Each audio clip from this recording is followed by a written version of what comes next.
please subscribe and don't forget to press the bell icon to get notified whenever we upload a new video. आधी हकीकत आधा फसाना। श्री राम का सेतु धाम यानी एक ऐसी कहानी जिसे बहुत से लोग विज्ञान का हवाला देकर एक फसाना मानते रहे, लेकिन कुछ वक्त पहले ही अमेरिका के साइंस चैनल ने दावा किया कि राम सेतु वाकई मौजूद था। उनका कहना है और रामेश्वरम और श्रीलंका के बीच बहुत से पत्थर मिलते हैं जो करीब 7000 साल पुराने हैं। वैज्ञानिकों का मानना है कि राम सेतु वाकई इंसानों द्वारा बनाया गया एक पुल था। साफ कहें तो अब विज्ञान के तमाम जानकार भी राम सेतु के अस्तित्व को मान रहे हैं। इसलिए हमने भी सोचा कि क्यों ना राम सेतु के सबूतों की एक तलाश हम भी करें। हमारी टीम निकल पड़ी समंदर के एक ऐसे सफर पर जहां इससे पहले कोई टीवी कैमरा नहीं पहुंचा था। हमें पता चला कि भारत और श्रीलंका के बीच 8 टापू हैं। देश के ज्यादातर लोगों को उन टापुओं के बारे में कोई जानकारी नहीं। उन टापुओं में राम कथाओं के कई सबूत मौजूद हैं। वहां मौजूद हैं पानी में तैरने वाले वो पत्थर जिन्होंने वैज्ञानिकों को भी हैरत में डाल दिया।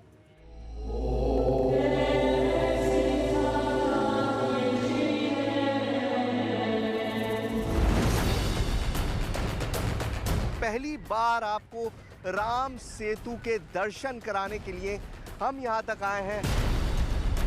बहुत रिस्की है, खतरनाक है। लो भाई माइक पकड़ो।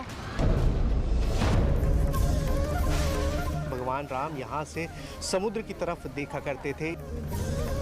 8 टोटल आइलैंड्स हैं, लंका से लेकर हिंदुस्तान तक, जिसका जिक्र रामायण में है, जिसे केवल टीवी में देखा और राम कथाओं में सुना है। जय श्री राम। अथाह समंदर के बीच वो राम सेतु कहां है? अगर है तो किस रूप में है?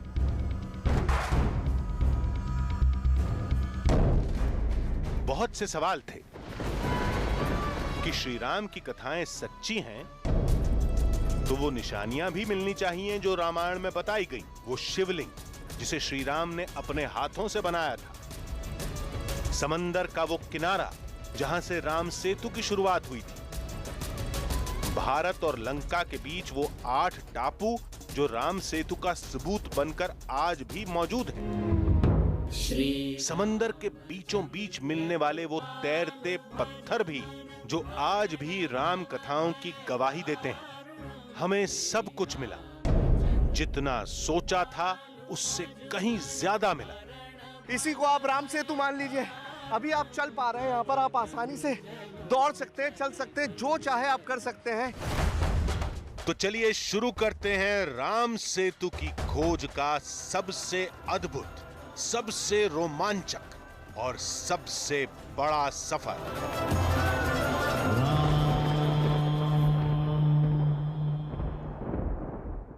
रामेश्वरम धाम यानी रामायण की कहानी का सबसे बड़ा और सबसे अहम पड़ाव। रामेश्वरम के बारे में आप भी बहुत कुछ जानते होंगे, लेकिन हमारी मंजिल रामेश्वरम नहीं थी, बल्कि हमें रामेश्वरम के बाद उन 8 टापुओं तक पहुंचना था जिनके बारे में हमने अब तक न कुछ पढ़ा था न कुछ देखा था। बताया गया कि वहां तक पहुंचने के लिए हमें समंदर की लहरों को पार करना होगा। उन टापुओं पर हमें पानी में तैरने वाले पत्थर दिखेंगे। श्री राम और वानर सेना से जुड़ी तमाम निशानियां दिखाई देंगी। दावा बड़ा था और दिलचस्प भी, इसलिए हमारी टीम श्री राम से जुड़ी इस कहानी की पड़ताल के लिए निकल पड़ी। जय श्री राम,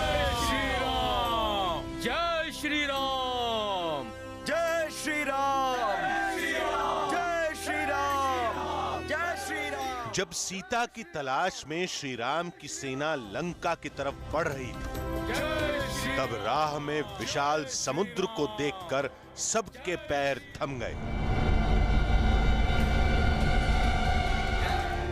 वाल्मीकि रामायण में लिखा है कि समुद्र को पार करने के लिए वानर सेना ने पत्थरों से राम सेतु बनाया था।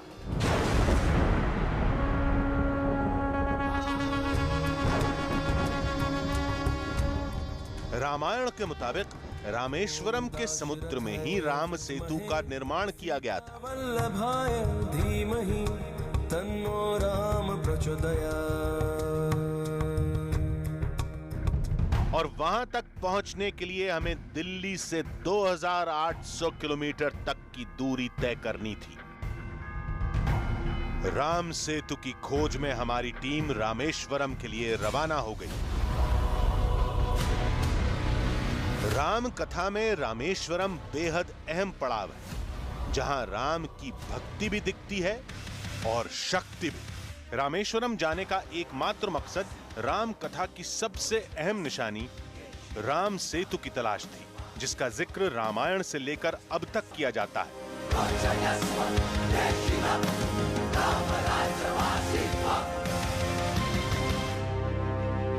नमस्कार, मेरा नाम सुहेल है और इस वक्त मैं मौजूद हूं हमारे देश के सबसे मशहूर ब्रिज पंबन ब्रिज पर, जो हमारे देश को जोड़ता है रामेश्वरम से। और आज इसी ब्रिज के जरिए हम आपको एक ऐसी जगह लेकर चलेंगे जिसका सीधा रिश्ता है भगवान राम से, जहां पर भगवान राम ने एक लंबा वक्त बिताया। और ये रिश्ता सिर्फ हिंदुस्तान तक सीमित नहीं है, ये रिश्ता राम सेतु के थ्रू पहुंचता है श्रीलंका। तो हम आपको एक ऐसे सफर पर लेकर चलेंगे जहां पर कदम कदम पर आपको मिलेंगे भगवान राम के निशान। यहां से आगे बढ़ते ही राम कथाओं के तार जुड़ने लगते हैं। हे महाविशाल समुद्र देव, हमें अपने जल के मध्य से लंका जाने का मार्ग देने की कृपा करें। रामायण में लिखा है कि लंका जाने के रास्ते के लिए श्री राम ने समुद्र देवता की 3 दिन तक पूजा की थी।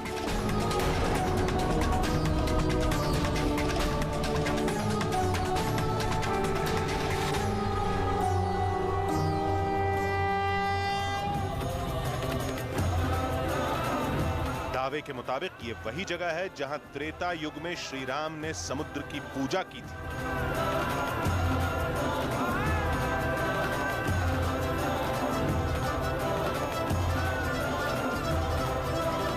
रामेश्वर का हमारा ये सफर जारी है, लेकिन इस वक्त जिस मंदिर में हम मौजूद हैं उसे आदि रामेश्वर कहा जाता है। मान्यता ये है कि ये वो जगह है जहां पर भगवान राम 3 दिन तक समुद्र देवता के इंतजार में तपस्या में लेटे रहे, इसीलिए इस मंदिर का नाम है दर्भशयनम तिरुपलानी मंदिर। और मंदिर की कहानी ये भी है कि यहाँ पर समुद्र देवता खुद प्रकट हुए और उन्होंने भगवान राम को वो युक्ति सुझाई जिसके चलते राम सेतु का निर्माण मुमकिन हो पाया। आज तक इस जगत ने राम की उदारता देखी है, अब ये निष्ठुर सागर देखेगा राम का कोप। सत्य है सागर, भय बिनु हो ही न पीती। आदि रामेश्वर मंदिर में श्री राम की मूर्ति अद्भुत है, जिसका यहाँ अलग ही रूप देखने को मिलता है। तो शैया पर लेटे हुए आज तक आपने विष्णु भगवान को देखा होगा, लेकिन यहाँ पर भगवान राम की जो मूर्ति है वो हम आपको दिखा नहीं सकते क्योंकि वो अलाउड नहीं है। लेकिन भगवान राम की जो मूर्ति है वो एक लेटे हुई मुद्रा में है, शेषनाग पर लेटे हुए। मान्यता यह है कि यहाँ पर 2 जासूस आए थे रावण के, और जब वो उनसे आकर मिले और भगवान राम ये नहीं चाहते थे कि लंका का युद्ध हो, वो चाहते थे कि ये युद्ध टल जाए, इसलिए उन्होंने पहली बार अपना असली रूप उन दोनों जासूसों को दिखाया। ऐसी राम कथा हमने तो अभी तक नहीं सुनी थी। शायद ये इस बात का संकेत था कि रामेश्वरम में इससे भी बड़ी कहानियां हमारा इंतजार कर रही हैं।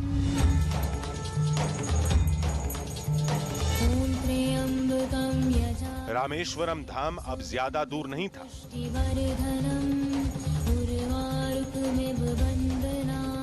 और जल्द ही हम रामेश्वरम में उस जगह पर पहुंच गए जिसका सीधा जुड़ाव श्री रामचंद्र से है। कहते हैं इस जगह का रामायण से गहरा ताल्लुक है। दावे के मुताबिक रामेश्वरम में इसी जगह पर राम बैठते थे और सेतु निर्माण के काम पर निगाह रखते थे। बैठकें होती थी और श्री राम लंका पर हमले को लेकर फैसले लेते थे। आपको चारों तरफ समुद्र का किनारा दिखाई दे रहा होगा, पेड़ दिखाई दे रहे होंगे, रेत दिखाई दे रहा होगा। और इस मंदिर में जहां हम इस वक्त मौजूद हैं, जिसे राम झरोका कहा जाता है, उसकी खासियत है कि चारों तरफ से समुद्र दिखाई देता है। और इस मंदिर के बारे में मान्यता भी यही है कि भगवान राम यहाँ से समुद्र की तरफ देखा करते थे, इसीलिए इसका नाम राम झरोका है कि राम यहाँ से खड़े होकर देखते थे समुद्र की तरफ। यहाँ चारों तरफ समुद्र है और आप मंदिर में किसी भी तरफ खड़े होइए आपको समुद्र दिखाई देगा, सिवाय एक बहुत छोटे से हिस्से के जहाँ से रास्ता इस मंदिर तक पहुँचने के लिए। तो रामेश्वरम की ये बेहद खास जगह है जिसके बारे में ये मान्यता है कि भगवान राम यहाँ पर रुके थे और यहाँ से वो समुद्र की तरफ देखते थे, इसीलिए इस मंदिर को राम झरोका कहा जाता है। इस जगह को आज दीवारों और खिड़कियों से घेर दिया गया है और लोगों में भी इस जगह को लेकर गहरी आस्था है। भगवान राम लंका पे चढ़ाई करने के लिए आए थे तो सबसे पहले उन्होंने अपनी सेना की यहाँ एक मीटिंग की कि किस तरह से युद्ध रावण से लड़ा जाए। वो सामने जो ग्राउंड पड़ा हुआ है, ये जो ग्राउंड है, यहाँ भगवान राम की सेना थी, भगवान राम की सेना थी। इसके बाद में लंका विजय के लिए भगवान ने यहाँ से प्रस्थान किया था। वाकई ये मंदिर बेहद ऊंचाई पर है जहाँ से चारों तरफ निगाह रखी जा सकती है। इस जगह का नाम राम झरोका नहीं है, राम जी रुका। अच्छा, तो बोलते बोलते अभ्रांत करके राम झरोका हो गया। भगवान श्री राम लंका जाने से पहले इधर आके विश्राम करके बाद में लंका गए थे, इधर रुके थे। बाद में हनुमान जी यहाँ से चलान मार के लंका गए थे। राम झरोखा मंदिर के गर्भगृह में पैरों के 2 निशान हैं। कहा जाता है कि वो निशान श्री राम के हैं। नियम और आस्था का हवाला देकर हमें उस निशानी को कैमरे में कैद करने की इजाजत नहीं दी गई, लेकिन लोगों में उसको लेकर गहरी आस्था है। जी हाँ, जी हाँ, जी हाँ, जी हाँ। सनातन धर्म की जब हम मानते हैं तो हमें पूरी तरह से विश्वास है क्या? कि यहाँ राम आए थे और उन्होंने करा, क्योंकि राम सेतु उसका उदाहरण है, जीवंत उदाहरण है कि राम यहाँ आए थे, उन्होंने सेना की तैयारी की थी, हनुमान जी ने पुल बनाया था, नर और नारायण ने अपने पत्थर के यहाँ योजना डाली थी, बस। रामेश्वरम आने वाले हर शख्स की ज़बान पर केवल राम सेतु का ही नाम रहता है, जिसकी तलाश में हम भी आगे बढ़े। और थोड़ी ही देर में हमारे सामने रामेश्वरम धाम था। श्री रामचंद्र कृपालु भज। रामेश्वरम धाम यानी वो जगह जहां श्री राम की वानर सेना ने लंका पर हमले से पहले अपना पड़ाव डाला था। वो जगह जहां राम ने अपने हाथों से रेत का शिवलिंग बनाया था, जहां सीता की अग्नि परीक्षा हुई थी।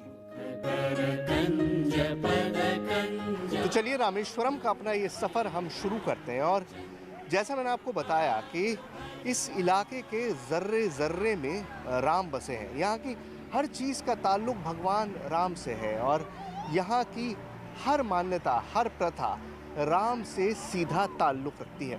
इस वक्त जिस जगह पर हम खड़े हैं उसे अग्नि तीर्थम कहा जाता है और यहाँ पर स्नान करने के बाद ही मंदिर में दर्शन के लिए जाया जाता है। समुद्र के इस किनारे को अग्नि तीर्थम कहते हैं। दावे के मुताबिक इसी जगह पर सीता की अग्नि परीक्षा हुई थी। सीता माई और रघुराई देखी दशा मन भर भर आई।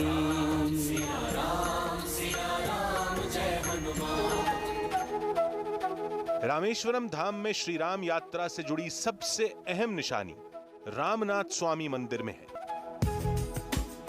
जिसकी तलाश में हम भी मंदिर में पहुंचे। जहां राम और ईश्वर का मिलन होता है वही जगह रामेश्वर है। और इस कॉरिडोर की भव्यता और यहाँ की कलाकृति देखकर आपको अंदाजा हो गया होगा कि हम मौजूद हैं रामेश्वर धाम में। रामेश्वर यानी वो जगह जहाँ पर भगवान राम बहुत लंबे समय तक रुके थे। रामेश्वर यानी वो जगह जहाँ रावण के वध के बाद वो लौटे थे और शिव की पूजा की थी। रामेश्वरम के इस मंदिर के गर्भगृह में रेत से बने उस शिवलिंग के होने का दावा किया जाता है, जिसे त्रेता युग में श्री राम ने अपने हाथों से बनाया था। रामायण के मुताबिक वो शिवलिंग राम ने लंका से लौटकर सीता की मौजूदगी में बनाया था।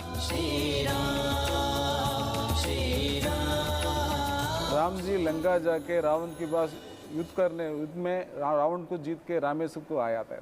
इधर आने के समय से अगस्त्य मुनि ने राम को बोल रहा है, राम रावण तो बड़ा सुभक्त है और ब्राह्मण है, ईश्वर को भी दर्शन भी मिला है उसका, इसलिए आपको ब्रह्म हत्या दोष पकड़ लिया।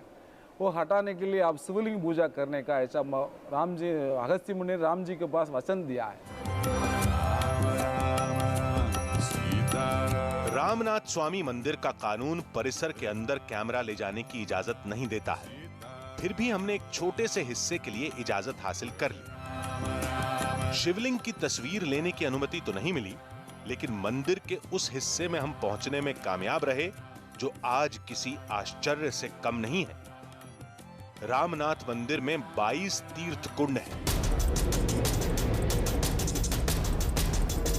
जिनका पानी बेहद मीठा है। समुद्र के इतने करीब किसी कुंड के पानी का मीठा होना हैरत में डालता है। जहां की हवाओं में ही खारापन हो, वहां का पानी मीठा कैसे हो सकता है? विज्ञान के पास इस सवाल का जरूर जवाब होगा, लेकिन रामायण से जुड़ी आस्था के आगे तर्कों की क्या बिसार। कुंड की कहानी भी राम के ब्रह्म हत्या पाप की मुक्ति से जुड़ी है। अगस्त्य महामुनि ने बोला, यहाँ समुद्र में नहाने से आप पाप नहीं धोएगा। गंगा तीर्थ में, यमुना तीर्थ में, गया तीर्थ में, सारे पवित्र जल में स्नान करके आप लोग शिव जी का स्थापना पूजा करने से तुम्हारा पाप दोष सब निकल जाएगा। दावा किया जाता है कि इन कुंडों में सभी 22 तीर्थ स्थानों का पानी है, जो रामायण काल से ही मौजूद है। अब सवाल ये खड़ा होता है कि सारे तीर्थ यहां से सैकड़ों मील दूर है, फिर रामेश्वरम तक पानी पहुंचा कैसे? इसका जवाब वाल्मीकि रामायण से मिलता है। इसके लिए अगस्त्य ऋषि ने भगवान राम को एक युक्ति सुझाई। कहा कि जमीन पर नाम लेके बाण छोड़िए, गंगा का नाम लेके गंगा का बाण छोड़िए, यमुना का नाम लेके यमुना का बाण छोड़िए, और जो जो बाण आप छोड़ते जाएंगे वो पानी यहाँ पर उत्पन्न होता रहेगा। और इसी तरह यहाँ पर 22 कुंड स्थापित हो गए। दावे के मुताबिक ये वही 22 कुंड हैं जिन्हें राम ने अपने बाण चलाकर धरती से निकाला था, जिनमें नहाकर राम लक्ष्मण समेत सारी वानर सेना ने ब्रह्म हत्या के पाप से मुक्ति पाई थी। तो ये सारे तीर्थ जो हम आपको दिखा रहे हैं, ये पहली बार टेलीविजन स्क्रीन पर आप देख रहे हैं। इससे पहले किसी भी टीवी कैमरे को ये सारे तीर्थ कवर करने की इजाज़त नहीं मिली। रामेश्वरम में, या यूँ मैं कहूँ कि पूरे दक्षिण भारत में इस मामले में बहुत ज़्यादा सख्ती है, किसी भी कैमरे को अलाउ नहीं किया जाता है। लेकिन यहाँ पर हमको पहली बार ये इजाज़त दी गई है कि हम सारे तीर्थ आपको दिखा सकें। इन सारी कहानियों के तार राम कथा से जुड़ते हैं, लेकिन हमें तलाश थी श्री राम यात्रा की सबसे बड़ी निशानी राम सेतु की। हमें बताया गया कि ये रामेश्वरम धाम में नहीं मिलेगा। ये गांव के अंदर धनुषकोडी एक स्थल है, यहाँ से 18 किलोमीटर धनुषकोडी, यहाँ से सेतु पुल बनाया, राम राम राम करके टेरने का पत्थर में पुल बनाया।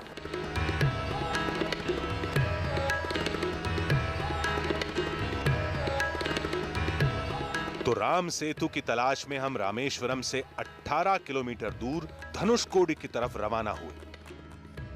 रामेश्वरम और धनुषकोडी के बीच में हमें वो जगह मिली जहां राम सेतु से जुड़ी पहली निशानी दिखी। जिस भी मछुआरे को वो फ्लोटिंग स्टोन मिलता है राम सेतु वाला, यानी वो पत्थर जो पानी में तैरता हुआ नजर आता है, उसको लाके यहाँ पे रख दिया जाता है। और यहाँ बहुत सारे छोटे बड़े हर तरह के पत्थर जमा है। मैं आपको दिखाता हूँ किस तरह से फ्लोट करते हैं, ये किस तरह से बहते हैं।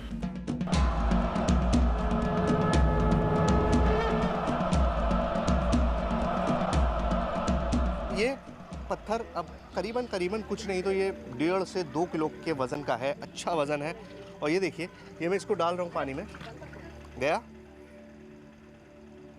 और बिल्कुल एक बलून की तरह तैरता हुआ वापस आ गया। ये 1-2 के साथ नहीं, सारे पत्थर इसी तरह के हैं। ये देखिए, ये गया और ये वापस आ गया। अब बहुत सारे लोग साइंटिफिक बात करते हैं कि भाई ये प्यूमी स्टोन है, ये इस तरह का है जो तैरता है। अब आप एक ये पत्थर देखिए और एक ये पत्थर देखिए, इन दोनों की बनावट बिल्कुल एक जैसी है, बिल्कुल सेम है। ये भी वही कोरल है और ये भी वही कोरल है। वज़न भी दोनों का करीबन एक है। ये देखिए, पहले ये डाल रहा हूँ, ये असली राम पत्थर है। ये वापस आ गया। अब ये देखिए, ये भी सेम कॉरल है, बिल्कुल सेम तरह की चीज है। इसे डाल रहा हूं।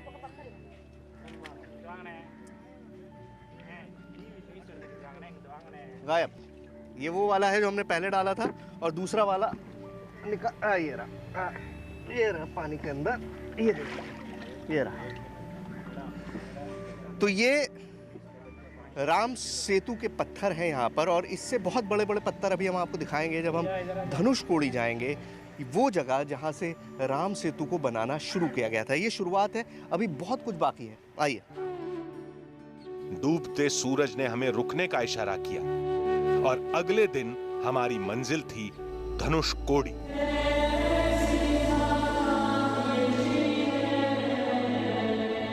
राम सेतु, रामायण से जुड़ी सबसे बड़ी निशानी, जिसके हम बेहद करीब पहुंच चुके थे। राम सेतु के बारे में हमने भी अभी तक केवल सुना ही था कि रामायण के समय में लंका पर चढ़ाई करने के लिए वानर सेना ने समुद्र में पत्थर का एक सेतु बना दिया था। लेकिन सवाल यह था कि क्या वो राम सेतु वाकई बनाया गया था? अगर कोशिश की जाए तो क्या आज भी उसके अस्तित्व को खोजा जा सकता है? क्या आज भी उसकी निशानियां मिलेंगी? क्या वहां तैरते हुए पत्थर भी मिलेंगे?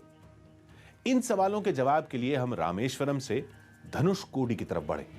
रामायण के मुताबिक धनुषकोडी ही वो जगह है जहां राम सेतु की नींव रखी गई थी, जहां आज भी राम सेतु के देखे जाने का दावा किया जाता है। सुबह होते ही हम रामेश्वरम से धनुषकोडी के लिए रवाना हो गए। दूरी तो महज 18 किलोमीटर ही है, लेकिन राम सेतु को देखने की उत्सुकता हर मिनट भारी पड़ रही थी। सैटेलाइट से मिली इस तस्वीर को हम अक्सर देखते हैं, जिसमें तमिलनाडु के धनुषकोडी और श्रीलंका के मन्नार के बीच ये पतली सी रेखा दिखती है।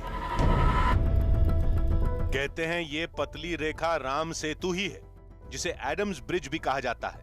गूगल मैप में भी धनुषकोडी और मन्नार के बीच कई छोटे छोटे टापू दिखते हैं। श्रीलंका के मन्नार से तमिलनाडु के धनुषकोडी के बीच 8 छोटे बड़े टापू हैं, जिन्हें राम सेतु के अवशेष का नाम दिया जाता है। आज रामायण की बरसों पुरानी पहेली सुलझने वाली थी। आज हम समुद्र में उस जगह पर जाएंगे जिसे राम सेतु कहा जाता है, और इसके लिए हमें पहुंचना था धनुषकोडी। धनुषकोडी कभी गुलजार हुआ करता था, लेकिन आज केवल खंडहर रह गए। 1964 में आए भयानक चक्रवात ने यहां सब कुछ खत्म कर दिया।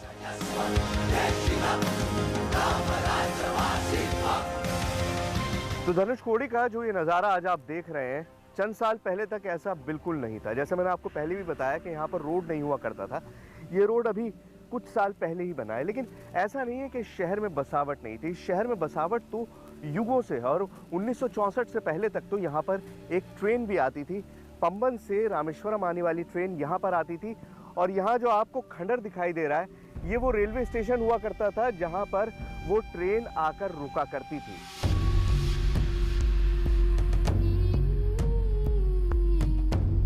धनुषकोडी में पर्यटकों की अब चहल पहल तो रहती है, लेकिन केवल दिन में। रात होते ही यहाँ सन्नाटा पसर जाता है। धनुषकोडी का एक एक खंडहर यहाँ के बुलंद इतिहास को बयां करता है। एक वक्त के लिए इस जगह को भूतिया मान लिया गया था। ये मान लिया गया था कि ये हॉन्टेड है, यहाँ पर भूत रहते हैं, और लोगों ने यहाँ पर आना जाना बिल्कुल बंद कर दिया था। लेकिन अब लोग यहाँ पर आते हैं, रुकते भी हैं, और उस तरफ जाते हैं जहाँ धनुषकोडी का अंत होता है, यानी राम सेतु शुरू होता है। तो उसी तरफ हम भी चलेंगे, धनुषकोडी से यहाँ से आगे। नक्शे में धनुषकोडी कुछ ऐसा दिखता है। इसका एक हिस्सा समुद्र के काफी अंदर तक है। ये धनुषकोडी का अंतिम छोर है, जिसे राम सेतु पॉइंट कहते हैं।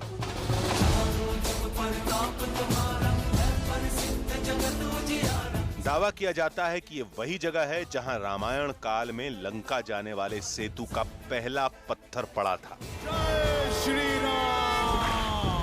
श्री रामचंद्र कृपाल। और दावे के मुताबिक जब राम सीता के साथ लंका से लौटे तो इसी जगह पर धनुष मारकर पुल तोड़ दिया था।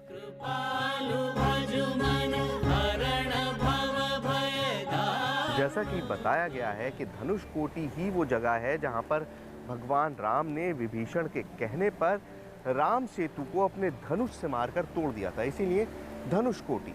अब राम सेतु को अगर तोड़ा गया तो जाहिर है उसके अवशेष बाकी हैं, और जिस तरह से हमें सैटेलाइट से इमेजेस मिली हैं उससे भी ये लगता है कि राम सेतु एग्जिस्ट करता है, मतलब भारत से लेकर श्रीलंका तक वो पुल आज भी मौजूद है।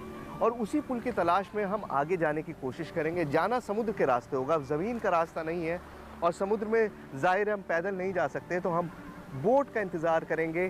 कोस्ट गार्ड से हम लोग बात कर रहे हैं और भी कोशिश कर रहे हैं कि किस तरह से हम आगे जा सकते हैं और आपको वो राम सेतु दिखा सकते हैं जो आज तक आपने टेलीविज़न पर नहीं देखा होगा।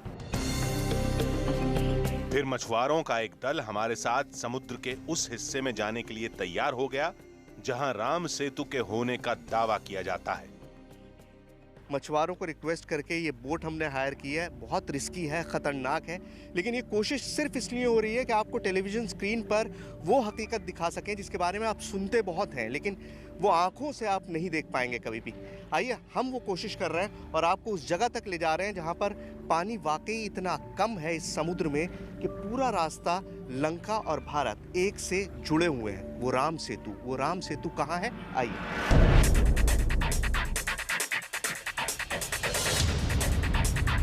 पानी में चलना बहुत मुश्किल काम होता है। तो आप देखिए क्या कोशिश की जा रही है। लो भाई माइक पकड़ो। अब हम उस सफर के लिए रवाना होने वाले थे जिसका एक ही लक्ष्य था, समुद्र की अनंत गहराइयों में श्री राम यात्रा की सबसे बड़ी निशानी राम सेतु की खोज।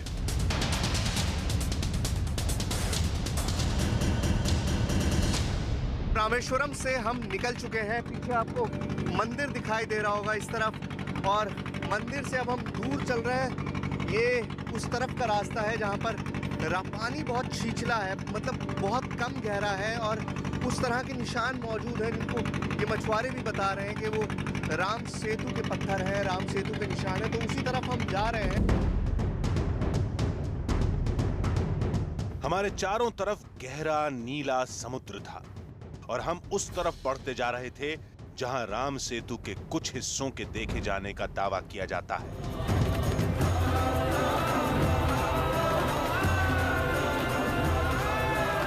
फिर हम समुद्र में उस पॉइंट तक पहुंच गए जहां से आगे मछुआरों की बोट भी नहीं जाती।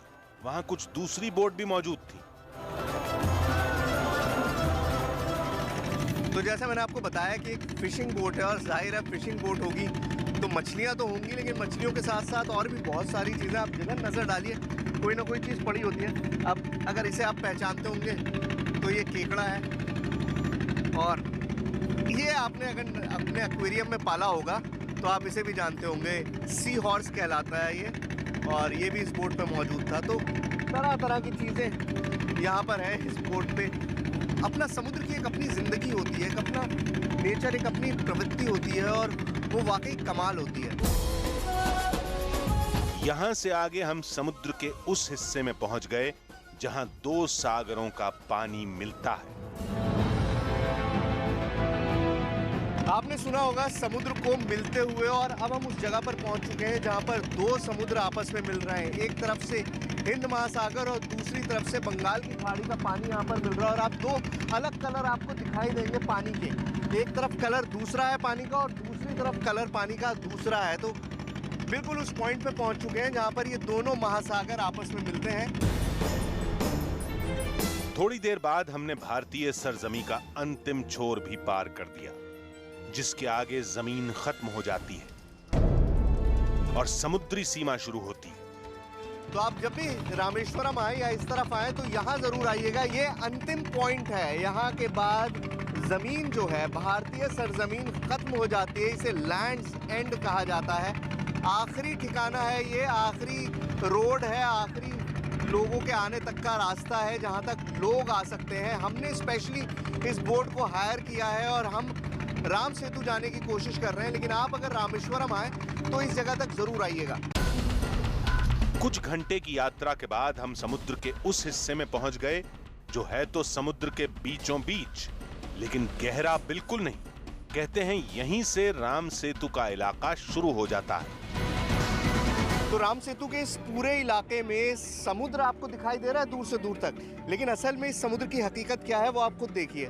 ये समुद्र सिर्फ इतना गहरा है कि इंसान के घुटनों तक पानी यहाँ पर आया है, और वैसे कहने को हम समुद्र के बीचों बीच हैं, लेकिन पानी इतना कम है यहाँ पर कि आसानी से आप इसमें उतर सकते हैं।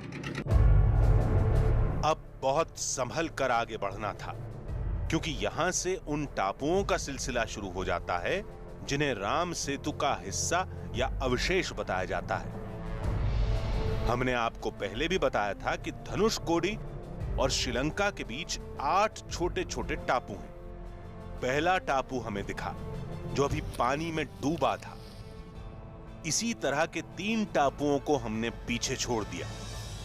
तो 3 आइलैंड्स का चक्कर काटने के बाद आखिरकार चौथे आइलैंड पर हम पहुंचे हैं, जहां पर हम उतर पा रहे हैं। यहाँ पानी इतना कम है, मैं आपको बताऊं कि बोट भी आगे तक नहीं जा पा रही है। फाइनली एक आइलैंड के करीब हमने रोका है। चौथे नंबर का आइलैंड है। इंडिया से लेकर श्रीलंका तक 8 आइलैंड्स हैं, इसी तरह के 8 टापू हैं। और अब मैं नीचे उतर के उस आइलैंड तक जाके आपको दिखाने की कोशिश करूंगा कि यहाँ समुद्र कितना कम गहरा है। अब हमारे कदम उस जगह पर पड़ने वाले थे जिसे राम सेतु कहा जाता है। राम सेतु तक पहुंचने के लिए क्या क्या करना पड़ रहा है आप खुद अंदाजा लगा सकते हैं, और इम्पॉसिबल के बराबर काम है ये। हमारे बोटमैन ने कहा कि अब आगे हम किसी कीमत पे नहीं जाएंगे, क्योंकि आप देखिए मिट्टी में बोट फंसने का पूरा खतरा रहता है। ऐसे हालात में बेहद मुश्किल होता है बोट को कंट्रोल कर पाना, और अगर बोट फंस जाए तो आप उससे निकल नहीं सकते। लेकिन यहाँ से लेकर श्रीलंका तक करीबन पानी इतना ही कम गहरा है जिसमें आप आसानी से चल सकते हैं, जैसे मैं चल पा रहा हूँ। और शायद इसी को हम राम सेतु के नाम से जानते हैं, क्योंकि ज़मीन पर आपके पाँव टिके हैं लेकिन आप समुद्र में खड़े हैं और आप आसानी से समुद्र में चल पा रहे हैं। और इससे बड़ा क्या सबूत होगा राम सेतु का। विश्वास नहीं हो रहा था, क्या ये वही स्थान है जहां कभी श्री राम खड़े थे, जहां रामायण काल में राम सेतु बनाया गया था। एक लक्ष्य एक ध्येय एक ही है नाम, राम राम जय श्री राम। ये समुद्र का हिस्सा है बेसिकली, छोटा सा टापू है। अब इसी को आप राम सेतु मान लीजिए। यहाँ पर आप चल सकते हैं, और जब हाई टाइड आएगा तो पानी इतना ज़्यादा हो जाएगा कि आप नहीं चल पाएंगे, लेकिन अभी आप चल पा रहे हैं। यहाँ पर आप आसानी से दौड़ सकते हैं, चल सकते हैं, जो चाहे आप कर सकते हैं, और शायद इसी को राम सेतु कहते हैं। श्री राम जिस जगह को हमने अभी तक केवल सैटेलाइट इमेज में देखा था, उस जगह पर, उस जमीन पर आज हम खड़े थे। ये एक अद्भुत एहसास था। ये समुद्र के बिल्कुल बीच में है, फिर भी यहाँ सतह इतनी ऊपर है कि आराम से पैदल चला जा सकता है। आखिर ये कैसा अजूबा है? क्या इसी को राम सेतु कहा जाता है? श्री रामचंद्र कृपालु भजु मना। तो ऐसे 8 आइलैंड्स को जोड़ लें अगर आप एक सीधी लाइन में, तो सीधा पुल बन जाता है। आप जो हम इमेज आपको दिखाएंगे अभी, उस इमेज को आप देखिएगा, और आप इनको लाइन से अगर जोड़ेंगे तो एक सीधा पुल आपको बनता हुआ दिखाई देगा, जो धनुषकोडी से लंका तक जाता है। यानी उस जगह से जहां पर भगवान राम ने राम सेतु बनाना शुरू किया, वहां से लेकर श्रीलंका तक, जहां पर सीता की तलाश में वो गए थे। समुद्र में जिस जगह पर हम इस वक्त खड़े हैं, यहां से श्रीलंका महज 7 किलोमीटर दूर है। इस जगह पर टीवी कैमरा पहुंचना तो दूर की बात है, मछुआरे भी कभी नहीं जाते। ये बताइए राम सेतु। हाँ, राम सेतु इधर। हाँ, ये राम सेतु। हाँ, ये राम सेतु। ये श्रीलंका है 7 किलोमीटर है इधर। हाँ, श्रीलंका सिर्फ 7 किलोमीटर दूर है, मतलब आप इधर से आगे जाते रहिए और आप श्रीलंका पहुंच जाएंगे। हाँ, ये इधर है, सीधा जावे ना श्रीलंका ना। हाँ। 7 किलोमीटर ओनली। कोई आदमी नहीं। कोई आदमी नहीं है यहाँ पर, कोई आदमी कभी नहीं आया। आप भी पहली बार आए, आप आते हैं? First time. ये भी यहाँ पर फर्स्ट टाइम आए हैं, पहली बार आए। इससे पहले कोई आदमी यहाँ तक नहीं पहुंचा था। जिसके बारे में केवल सुना गया था, जिसे देखना नामुमकिन की हद तक मुश्किल था। वो जमीन, वो जगह, वो माहौल पहली बार किसी टीवी कैमरे में कैद हो रहा था। और ये एक छोटा सा टापू है, ये देखिए, आप इसका पूरा सरकमफ्रेंस देखिए तो ये 1 मीटर या 2 मीटर के रेडियस में पूरा टापू है।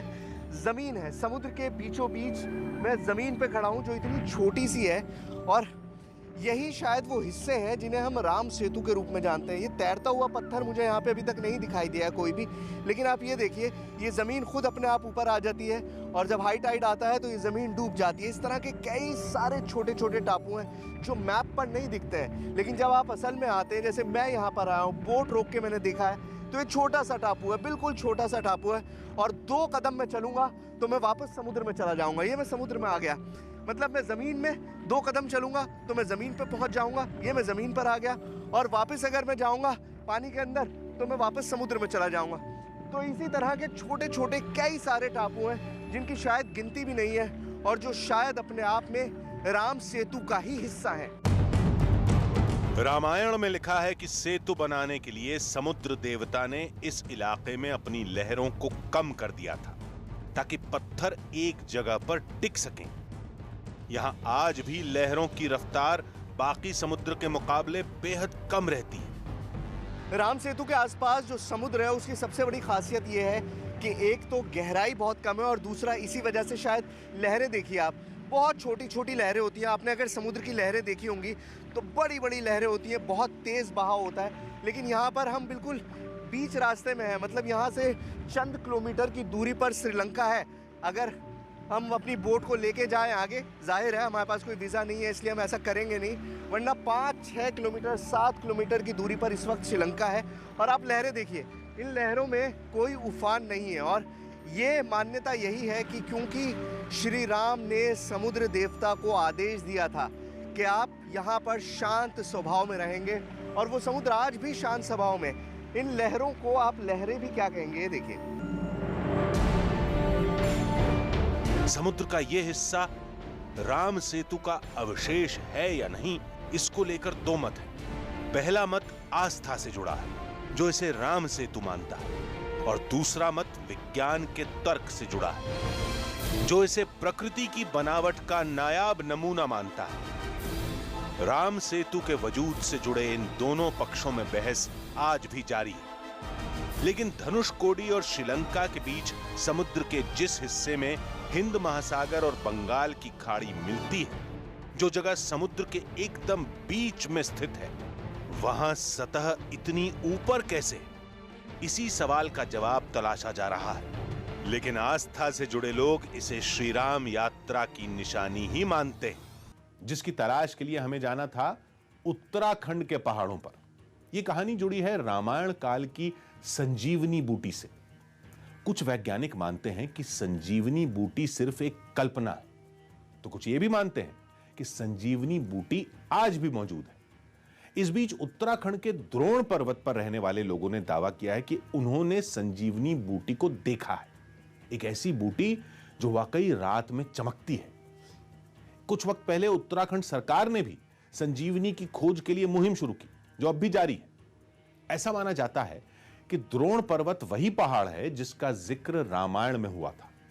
4000 मीटर की ऊंचाई पर बसे उस गांव तक पहुंचना आसान नहीं है, लेकिन श्री राम से जुड़ी एक कहानी का पता लगाने हमारी टीम इस मुश्किल और खतरनाक सफर पर निकल पड़ी।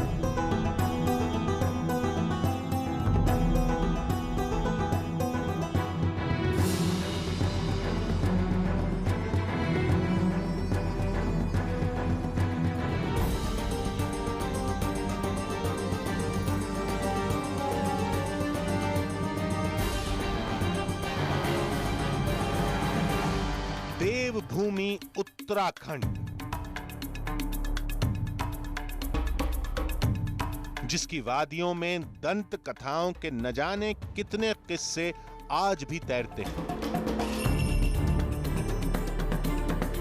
लेकिन जिस कहानी की तलाश हमें थी उसे न कभी सुना था न कभी देखा था। यह सफर कई सवालों के साथ शुरू हुआ। कि ये कैसे हो सकता है कि जिस देश में हनुमान को संकट मोचक माना गया, उसी के एक गांव में हनुमान का नाम लेना भी पाप हो, जहां के लोग हनुमान को भगवान ही न मानते हो। और अगर वाकई ऐसा है तो क्यों? थोड़ी जानकारी जुटाई तो पाया कि उस गांव का नाम है द्रोणागिरी, जो मौजूद है द्रोण पर्वत पर।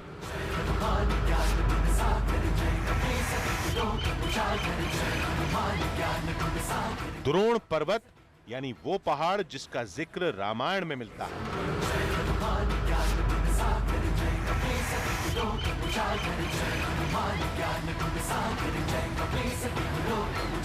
माना जाता है कि लक्ष्मण की जिंदगी बचाने के लिए हनुमान इसी पर्वत का एक हिस्सा लंका ले गए थे। मगर सवाल यह था कि क्या संजीवनी बूटी सिर्फ पर्वत के उसी हिस्से में थी? अगर नहीं तो क्या उन पहाड़ों पर आज भी कोई ऐसी जड़ी बूटी है जिसे पाकर इंसान मौत को भी मात दे सकता है, जिसे गांव के लोग आज भी संजीवनी बूटी मानते हैं? आयुष विभाग से पूछा तो उन्हें भी संजीवनी के अस्तित्व से इनकार नहीं था।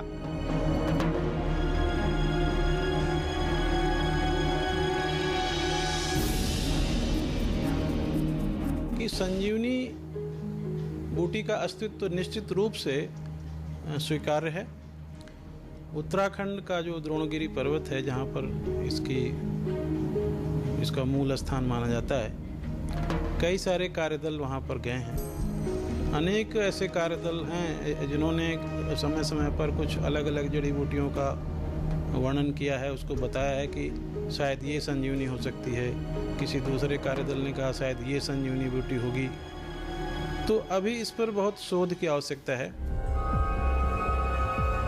ये कहानी एक ऐसे मोड़ पर थी जिस पर न यकीन करना आसान था, न उसे खारिज कर देना। अब एक ही रास्ता था कि हमारी टीम उन दुर्गम रास्तों से होकर द्रोण पर्वत तक जाए, रात को चमकने वाली उस जड़ी बूटी को खोजे और इन कहानियों का सच देश के सामने लाए।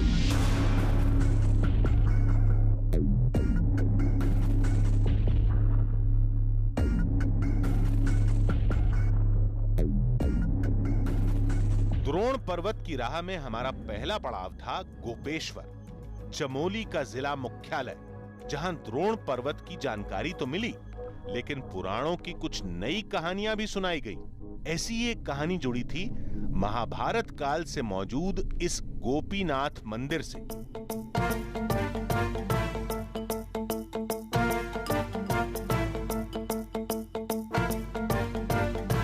कहते हैं यहां भगवान शिव एक अद्भुत रूप में विराजमान है, यानी लिंग रूप में नहीं, मुख रूप में। विश्व स्वरूप है महाराज, ये भगवान रुद्रेश्वर में रौद्र रूप है, भगवान का मुख है। ये भगवान के जो पंच केदार है, पंच केदार में चौथा केदार है।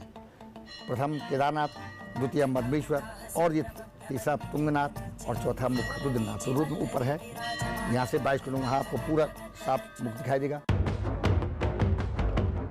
मंदिर के गर्भगृह की तस्वीरें लेने पर मनाही है, इसलिए हमने भी मंदिर के नियमों का पूरा पालन किया। इस मंदिर में हमें एक विशालकाय त्रिशूल भी दिखा, जिसे देखकर ही उसके वजन का अंदाजा लगाया जा सकता है। लेकिन हमें बताया गया कि इस त्रिशूल में कोई ऐसा चमत्कार है कि इसे तर्जनी उंगली के सहारे ही हिलाया जा सकता है।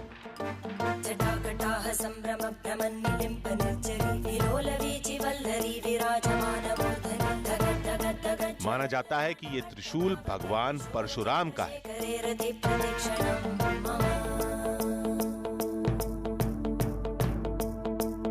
गोपीनाथ मंदिर के इस त्रिशूल को किसने और कब स्थापित किया, इस बारे में किसी को कुछ भी पता नहीं। लेकिन एक मान्यता के मुताबिक 6ठी और 7वीं शताब्दी में नागवंशी राजाओं ने इसे स्थापित किया था। इस भारी भरकम त्रिशूल की खासियत यह है कि एक महज तर्जनी के स्पर्श से हिलने लगता है।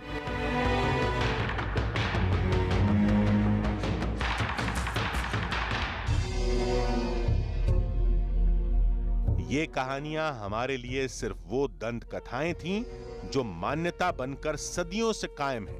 हमारी असली मंजिल थी द्रोण पर्वत और वहां मौजूद एक गांव द्रोणागिरी। चमोली के जिला मुख्यालय गोपेश्वर से हमारा सफर शुरू होता है उस इलाके की ओर जहां के लोग हनुमान को भगवान नहीं मानते। यहां तक कि हनुमान और हनुमान भक्तों की एंट्री पर कर्फ्यू है। कहते हैं वहां की पहाड़ियों में संजीवनी बूटी मिलती है जो मुर्दे में जान डाल सकती है।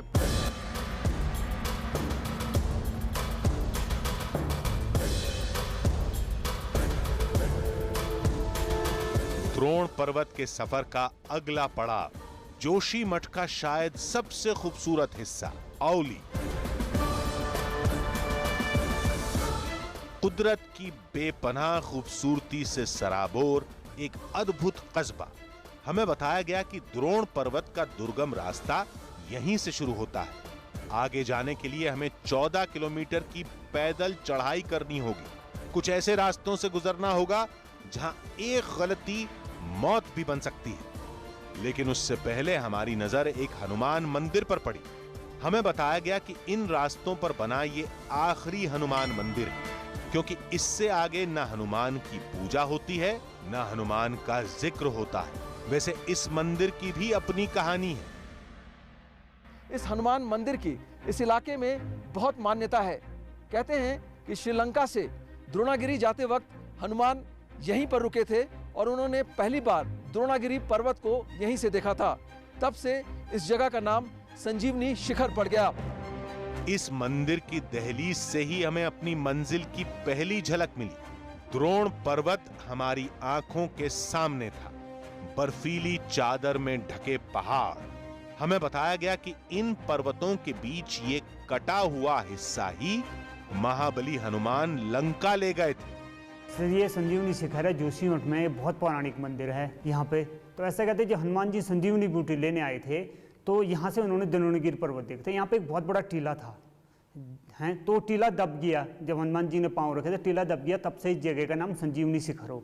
और इस यहीं से उन्होंने द्रोणागिरी पर्वत देखा था। जो संजीवनी बूटी है उसमें एक विशेष प्रकार की ज्योति निकलती है, जो हनुमान जी को सुसेन बैट ने बताया था कि इस प्रकार की ज्योति जिस पर्वत पे होगी वो पर्वत द्रोणागिरी पर्वत होगा। तो तब उन्होंने वो देखा पर्वत, तो वो यहाँ से वो सीधा द्रोणागिरी गए। मंदिर के पुजारी ने हमें एक रहस्यमय बंदर की कहानी भी सुनाई।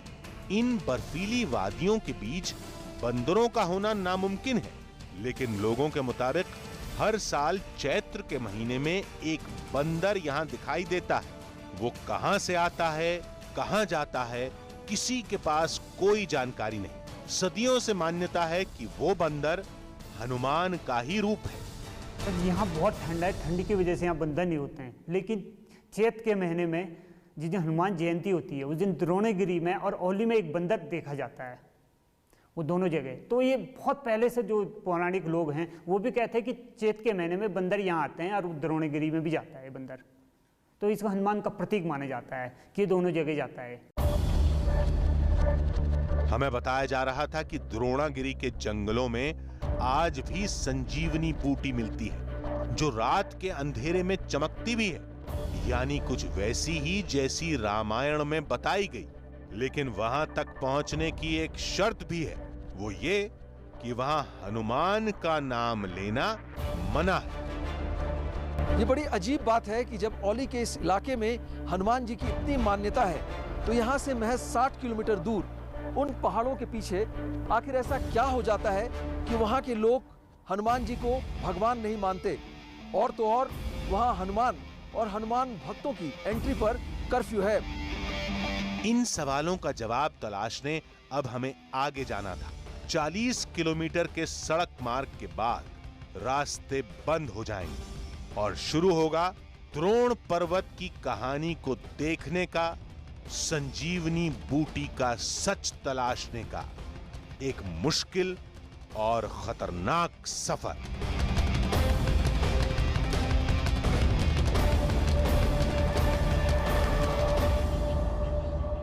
जोशीमठ से तकरीबन 45 किलोमीटर का सफर तय करके हम झूमा पहुंच चुके हैं। यहां से आगे गाड़ी नहीं जाती। ऐसे में हमें द्रोणागिरी के लिए आगे का सफर या तो पैदल या फिर घोड़ों से तय करना पड़ेगा। 3 और नए लोग इस सफर में हमारे साथ जुड़ेंगे, जिसमें लोकल एरिया स्पेशलिस्ट और द्रोणागिरी के परंपराओं के जानकार देवेंद्र रावत हैं। द्रोणागिरी गांव के प्रधान नरेंद्र सिंह रावत हैं और वहां के निवासी उदय सिंह रावत हैं। तो ये पूरी टीम हमारे साथ इस सफर पर साथ होगी। 14 किलोमीटर लंबा, मुश्किल और खतरनाक सफर शुरू हुआ।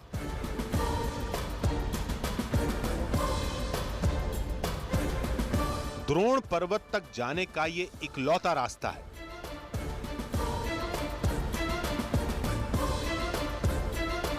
पथरीली चट्टानों के बीच हौसला तोड़ देने वाली चढ़ाई।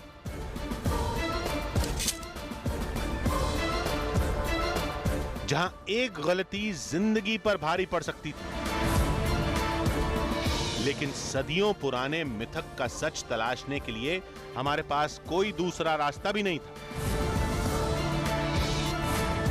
एक एक कदम मीलों से भी लंबा मालूम हो रहा था,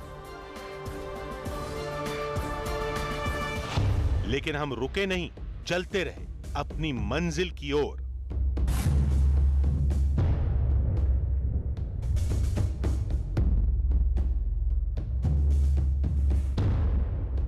जुमा से तकरीबन 2 किलोमीटर का सफर तय करके हम रुइंग गांव पहुंच चुके हैं, जो तकरीबन 2300 मीटर की ऊंचाई पर बसा हुआ है। आइए जानते हैं इस गांव की खासियत क्या है।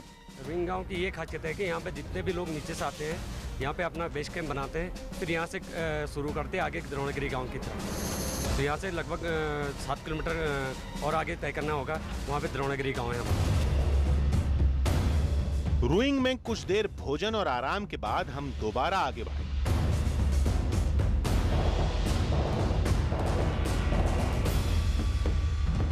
बारिश कभी भी हो सकती थी और जमीन खिसकने की आशंका से भी किसी को इनकार नहीं था, लेकिन द्रोण पर्वत को देखने की बेकरारी में हम बढ़ते रहे। इस बीच देवेंद्र और उदय कुछ जानकारियां भी दे रहे थे। हमें यह बताया जा रहा था कि द्रोणागिरी की इंसानी बस्ती में जाकर किन बातों पर एहतियात बरतनी होगी। द्रोणागिरी गांव आने से पहले यहाँ की जड़ी बूटियों को नहीं तोड़ना चाहिए पड़ेगा और जोर से नई बातें करनी पड़ेगी। इसके साथ साथ यहाँ पर हनुमान जी का नाम भी नहीं लेना पड़ेगा। यहाँ पे हनुमान जी का नाम लेना या पूजा करना वर्जित है। तो सबसे पहला तो यही देखना पड़ेगा हमें कि यहाँ पे हम किसी तरह भी हनुमान जी का या नाम ना लें या तर्क हनुमान जी की शक्तियों को लेकर न करें, क्योंकि इससे स्थानीय लोगों की जो भावनाएं हैं ये आहत होती है।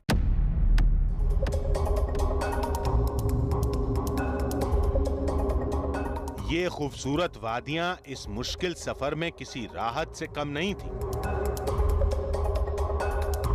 लेकिन हम जैसे जैसे आगे बढ़ रहे थे, ऑक्सीजन की कमी साफ महसूस हो रही थी।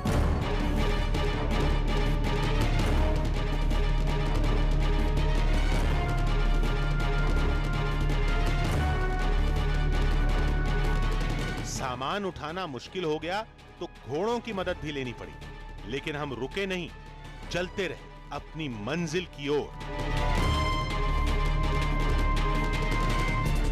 धीरे धीरे शाम ढलने लगी, सूरज बादलों में छिपने लगा। सूरज ढल चुका है, शाम हो चुकी है। अभी भी हम द्रोणागिरी गांव से 2 किलोमीटर दूर हैं। थोड़ी ही देर में शाम का झुरमुट रात के अंधेरे में तब्दील हो जाएगा।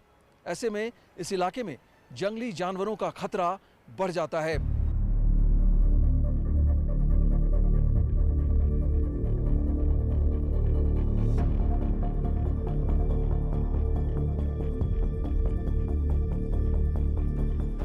रात में रुकना खतरे से खाली नहीं था, इसलिए आने वाले हर खतरे से अनजान हम आगे बढ़ते रहे। करीब 9 घंटे की मुश्किल चढ़ाई के बाद हम द्रोणागिरी गांव में दाखिल हुए। तकरीबन 4000 मीटर की ऊंचाई, ऑक्सीजन की कमी, हौसला तोड़ देने वाली खड़ी चढ़ाई, गुप अंधेरा और जंगली जानवरों का डर, इन तमाम मुश्किलों से जूझते हुए आखिरकार हम द्रोणागिरी गांव पहुंच ही गए। घने अंधेरे की वजह से हम सफर की मुश्किलों और गांव के नज़ारे को आपको नहीं दिखा पा रहे, लेकिन यकीन मानिए ये सफर बेहद खतरनाक और रोंगटे खड़े कर देने वाला था। रात के अंधेरे में कैमरे का कुछ भी देख पाना मुश्किल था, इसलिए हमें इंतजार था अगली सुबह का।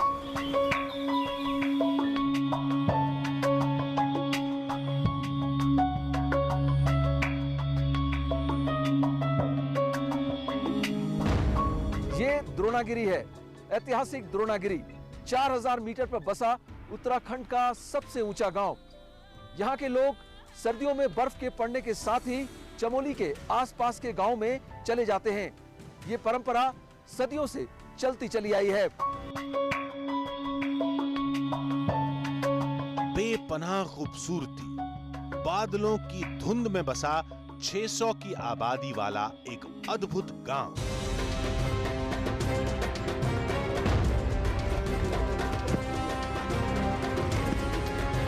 हमें अंदाजा भी नहीं था कि हनुमान के नाम से यहाँ के लोगों में इतना आक्रोश होगा। हमारी टीम इस कार्यक्रम के लिए हनुमान की कुछ तस्वीरें लेना चाहती थी, लेकिन जैसे ही गांव के कुछ युवाओं ने हनुमान की तस्वीरें देखी, उनका गुस्सा फूट पड़ा। ये हनुमान जी की फोटो यहाँ नहीं सर। जाओ सुनो, इसे नहीं, ये देखो यार क्या कर रखा है ये देखो। ये नौजवान चाहते थे कि हम हनुमान की तस्वीर गांव की सरहद के बाहर ले जाएं। हमारे गांव से बाहर कर दो और इसका हमारे ये नहीं चलता, आप इसको बंद कर दीजिए और हमारे गांव से बाहर कर दीजिए। हमने समझाने की बहुत कोशिश की, लेकिन उनकी जिद के आगे हमें झुकना पड़ा। हनुमान की वो तस्वीर हमें गांव के बाहर एक मंदिर में छोड़नी पड़ी। अब बारी थी इस गुस्से की वजह जानने की। हमें बताया गया कि ये दुनिया का इकलौता गांव है जहां हनुमान देवता नहीं बल्कि दुश्मन की नजर से देखे जाते हैं। इन लोगों के लिए एक ही देवता है, द्रोण पर्वत, जिसे पहाड़ देवता कहा जाता है। ये द्रोणागिरी गांव के भूमियाल देवता का मंदिर है। गांव वालों का मानना है कि द्रोणागिरी गांव की सारी जमीन के ये मालिक हैं और इनकी मर्जी के बगैर कोई भी काम पूरा नहीं होता। किसी भी काम की शुरुआत भूमियाल देवता की पूजा के बाद ही की जाती है। हमें बताया गया कि गांव के लोगों की हनुमान से नाराजगी त्रेता युग से जारी है। वो इसलिए क्योंकि रामायण काल में हनुमान ने ही पर्वत देवता को जख्मी किया था, जिसकी एक मिसाल आज भी इस गांव में मिलती है। इस विशाल काय चट्टान को गांव के लोग पर्वत देवता की तरह पूजते हैं और यह दावा किया जाता है कि हनुमान इसी चट्टान के बगल वाले हिस्से को लंका ले गए थे। कहा तो यह भी जाता है कि इस चट्टान में दिखाई देता ये लाल रंग पर्वत देवता के जख्मी होने का सबूत है। दाहिना तरफ आपको दिख रहा है, उसमें हनुमान जी ने इसको तोड़ के ले गया था। और जो आपको ये लाल लाल सरके दिख रहे हैं, ये धारे जैसे नुमा दिख रहे हैं, वो उसके ब्लड का सैंपल है एक, कि जब ब्लड जैसा जैसे नीचे गिर रहा है कि दाहिने हाथ के तोड़ के। और जो उसका ऊपरी वाली इस समय आपको दिख रहा है, वो एक छत्तरनुमा टाइप का है, वो जैसे ऊपर से छत्तर लगाया होगा कहके। तो ये एक इसमें एक विशेष उसकी आकृति है। और इसमें भी ऐसे एक और आकृति है इसमें, कि जैसे हम लोग इसमें शाम रात को देखते हैं तो इसमें बहुत सारे देवी देवताओं के छोटे छोटे तस्वीरें सामने आती है। विज्ञान कहता है कि ये लाल रंग दरअसल एक केमिकल है जो वातावरण की नमी के बाद अक्सर पहाड़ी चट्टानों पर दिखाई देता है। लेकिन इस गांव के लोग उन पौराणिक कहानियों पर आज भी शिद्दत से यकीन रखते हैं। जब हनुमान जी जब गांव में आए तो उन्होंने देखा कि यहाँ पर तो कोई नहीं है, तो हनुमान जी ने जरा आवाज़ दे दिया। तब तो उस बुढ़िया ने कान में उसकी आवाज़ आ गई, पर मुझे ये बता दे कि जो तुम्हारा वो है पर्वत देवता, वो कहाँ पर है। बुढ़िया ने बताया कि भाई तू यहाँ से चले जाने सीधे ऊपर को। तो हनुमान जी जब पर्वत में गया तो वहाँ देखा कि भाई कि जब ये सारा उसमें पर्वत में है, मतलब बत्ती जल रही है, तो हनुमान जी वो हो गए, चकरा गए। उन्होंने कहा अब मैं किसको तोड़ूँ और किसको न ले जाऊँ। तो हनुमान जी ने इसलिए सारा ही एक तरफ का भाग तोड़ दिया, जो कि आपके सामने पे आज जिसकी हम पूजा करते हैं। रामायण की कहानियों के मुताबिक हनुमान को द्रोण पर्वत का पता एक महिला ने ही बताया था, इसलिए यहाँ की महिलाओं को न पर्वत देवता की पूजा करने की इजाजत है, न प्रसाद ग्रहण करने की। भाई हम क्या जानते वो हनुमान को, तुम लोग तो पूजा करते शाम सुबेरे हनुमान हनुमान हनुमान हनुमान, हमारी इतना पार तोड़ के ले गए।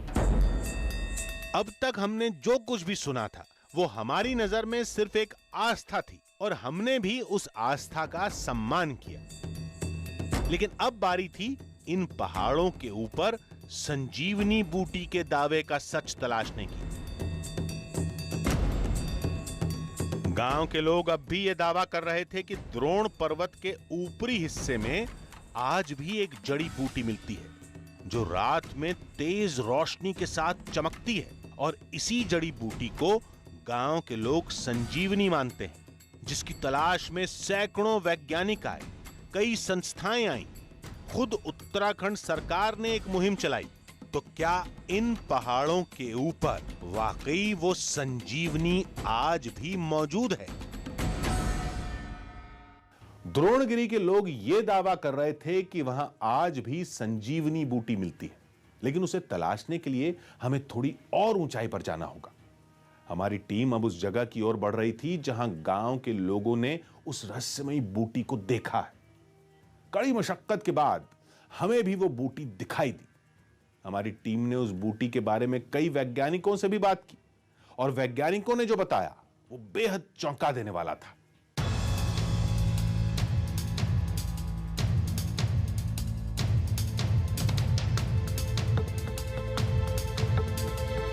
क्या संजीवनी बूटी वाकई हो सकती है? अगर है तो गांव के लोग संजीवनी पाकर अमर क्यों नहीं हुए?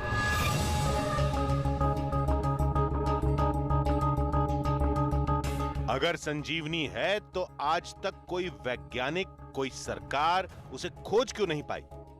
इन सवालों के बीच द्रोणागिरी के पुजारी देवान सिंह हमें एक ऊंचे पहाड़ पर ले जा रहे थे, इस दावे के साथ कि संजीवनी वाकई है। उन्होंने खुद देखी है, सिर्फ उन्होंने नहीं पूरे गांव ने देखी है। क्या द्रोणागिरी की इन पहाड़ियों में संजीवनी आज भी मौजूद है, या फिर त्रेता युग में मिलने वाली संजीवनी अब कलयुग में आकर खत्म हो गई है? देवान जी, ये बताइए, क्या गांव में अभी भी जो ये पहाड़ियां हैं द्रोणागिरी की, इनमें संजीवनी आज भी मौजूद है? हाँ, आज भी यहाँ पर संजीवनी मौजूद है। और यहाँ पर जैसे ये है फूल है, यहाँ पर ज़्यादातर अमावस्या को इन फूलों पर लाइट आता है, और जैसे ही इन फूलों पर लाइट आता है तो हम समझते हैं कि वास्तव में यहाँ पर अभी भी संजीवनी जीवित है। देवान सिंह भी संजीवनी की कुछ वही पहचान बता रहे थे जो रामायण में दर्ज है, जिसमें लिखा है कि द्रोण पर्वत पर मिलने वाली संजीवनी बूटी रात के अंधेरे में चमकती थी। उस चमक को देखकर ही हनुमान ने द्रोण पर्वत को पहचाना था। इस कहानी को खारिज कर देना बहुत आसान था, लेकिन हम इस गांव के यकीन को और करीब से देखना चाहते थे। पर्वत के हर तरफ कुछ अनोखे फूल दिखाई दे रहे थे।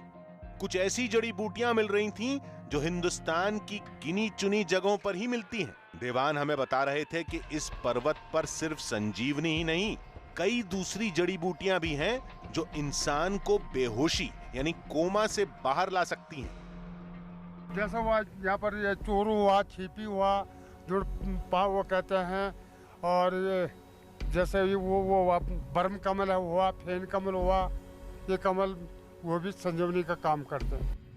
पहाड़ के अगले मोड़ पर देवान सिंह एक चट्टान के पास कोई जड़ी बूटी तलाशने लगे। पास जाकर देखा तो ये यारसा गुम्बा की एक बेहद दुर्लभ जड़ी बूटी। गांव के लोग इसे कीड़ा जड़ी कहते हैं। ये एक ऐसी बूटी है जो इंसान को जवान बनाए रखने के काम आती है। दुनिया भर में यारसा गुम्बा की मांग तेजी से बढ़ रही है। कीड़ा जड़ी कहीं ये यारसा गुम्बा तो नहीं? हाँ, बिल्कुल वही है, यारसा गुम्बा कहते हैं जिसको आप लोग, वही है ये। इसकी क्या खासियत है?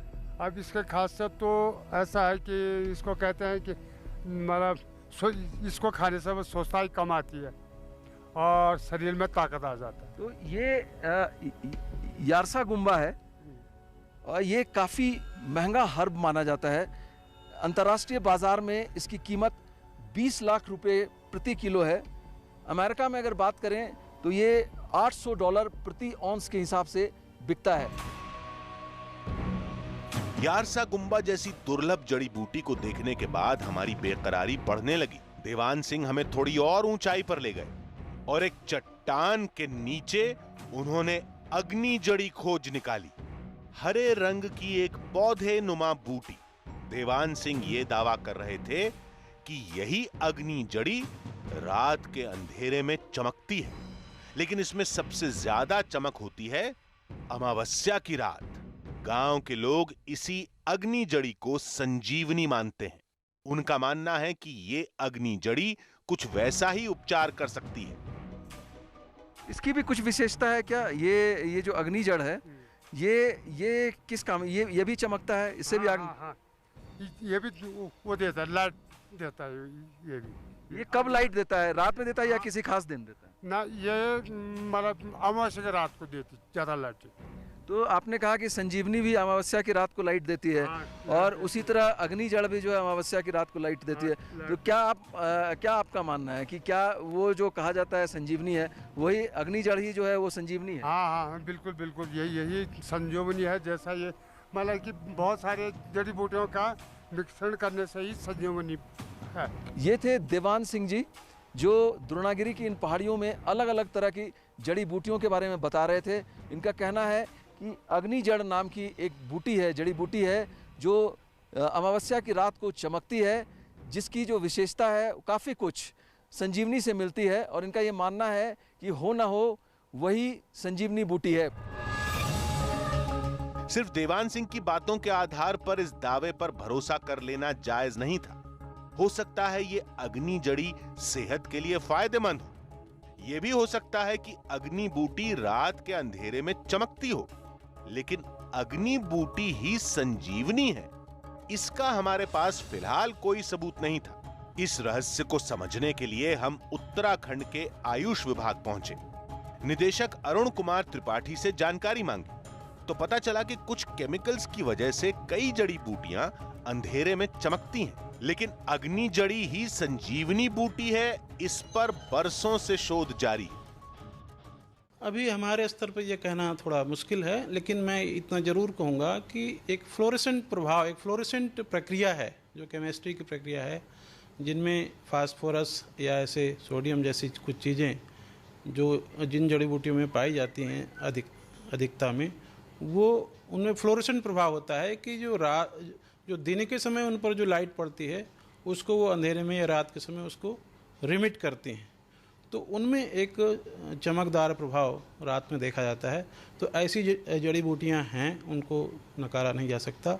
आवश्यकता सिर्फ इस बात की है कि उसको शोध के माध्यम से स्थापित कर दिया जाए कि हाँ, यही जड़ी बूटी है जो संजीवनी के समतुल्य, संजीवनी इसको कहा जा सकता है।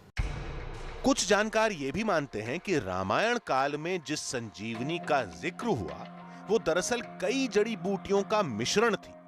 क्या वाकई अग्नि जड़ी को ही संजीवनी कहना चाहिए?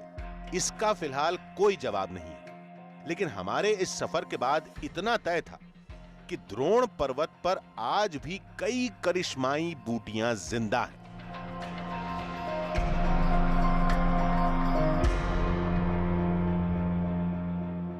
राम कथाओं की निशानियां सच हैं या कल्पना, इस पर लंबे वक्त से बहस चल रही है। बहुत से लोग इन कहानियों को खारिज करने के लिए विज्ञान का हवाला देते हैं, लेकिन जब वैज्ञानिक भी उन दावों पर यकीन करने लगते हैं तो सवाल और भी बड़ा हो जाता है कि क्या राम कथाएं वाकई एक सच हैं? तो अगले हफ्ते फिर मिलेंगे एक नई कहानी के साथ, जिसमें थोड़ा सच होगा, थोड़ा बहाना, आधी हकीकत, आधा फसाना।